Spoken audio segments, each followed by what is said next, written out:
Драги ученици, најверојатно веќе многу пати сте го сретнале поимот Венов диаграм. Дали можете со неколку реченици да го објасните неговото значење или примена? Еве неколку кратки факти кои ќе ви помогнат лесно да го направите тоа. Веновиот диаграм е затворена крива линија која најчесто групира предмети кои има некое заедничко својство. Со Веновиот диаграм ги представуваме множествата. Предметите кои се наоѓаат во затворената крива линија се елементи на тоа множество.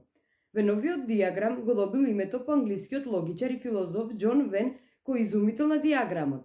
Во продолжение на видеото ќе ве запознаеме со основната примена на Веновиот диаграм што ќе ви помогне да формирате или да именувате дадени множества според нивните елементи.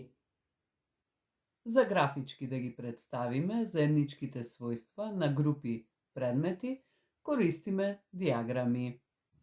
Таков вид на диаграм е Веновиот диаграм кој представува затворена крива линија во која што можеме да представиме одредена група предмети кои имаат заедничка особина и при тоа да ги одвоиме од останатите други предмети.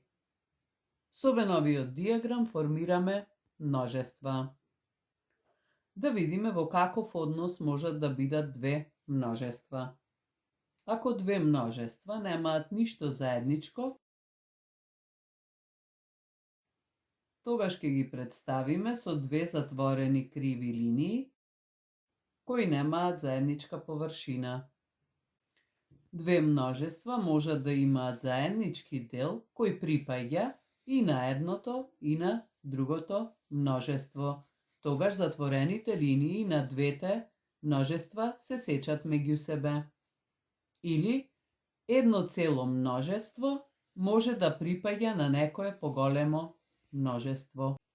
Еве еден пример на множества кои што немаат заеднички елементи. Во првото множество имаме мали црвени квадрати, додека во второто множество елементи се големи сини триаголници. Секое множество е засебно со своји елементи. Првото множество можеме да го именуваме како множество од црвени квадрати, додека второто множество можеме да го именуваме како множество од сини триаголници.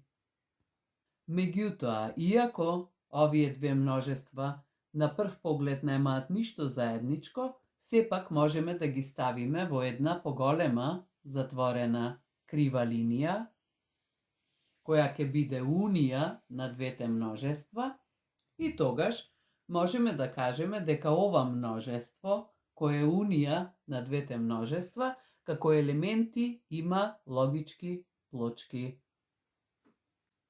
При ваквата поставеност на множествата, тие имаат еден заеднички дел кој припаѓа и на едното множество и на другото множество.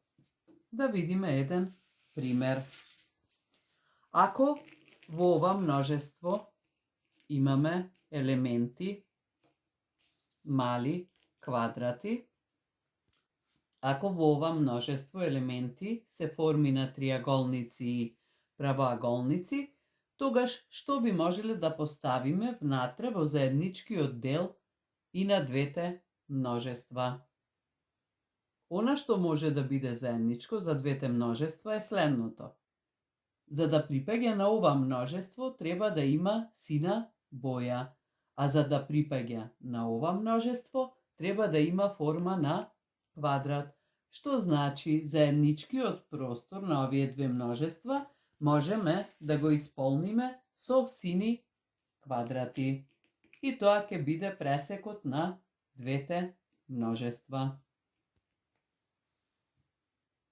И уште еден начин на кој што можат да бидат поставени две множества, односно едно цело множество да влегува во некое друго. Ако во множеството имаме црвени логички плочки, тогаш како подмножество на ова множество можеме да ги извлечеме црвените квадрати, кои исто така припаѓаат на множеството логички плочки.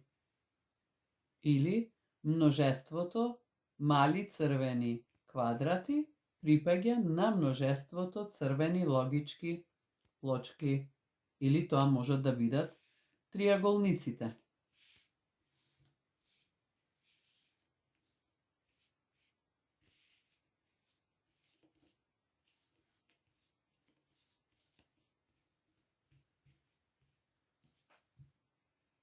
Црвените триаголници се подмножество или припаѓаат на множеството црвени логички плочки. Тоа можеме да го направиме со било која форма или било која големина од логичките плочки.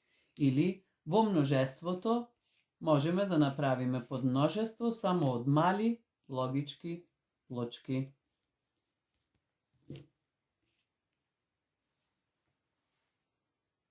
И да повториме уште еднаш.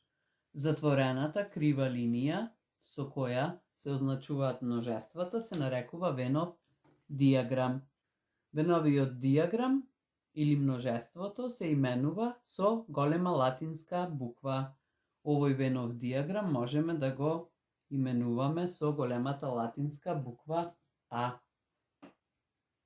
А овој Венов диаграм можеме да го именуваме со латинската буква Б. Две множества А и Б можат да бидат поставени на следниот начин. Множеството А и множеството Б немаат ништо заедничко. Множеството А и множеството Б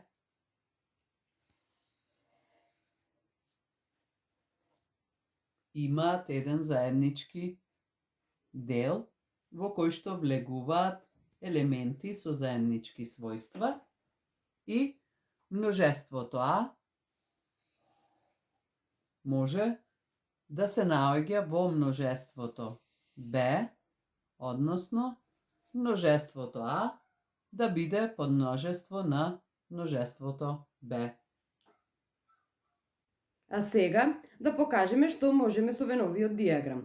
На страницата од нашата училница е поставен работен лист во кој се дадени примери, чие решавање ќе ви помогне да именувате или да формирате множества со помош на Венов диаграм. Испечатете го или прецртајте го и изработете ги поставените барања за да ги утврдите стекнатите знаења. Ви посакуваме пријатна работа и ви благодариме што не гледавте.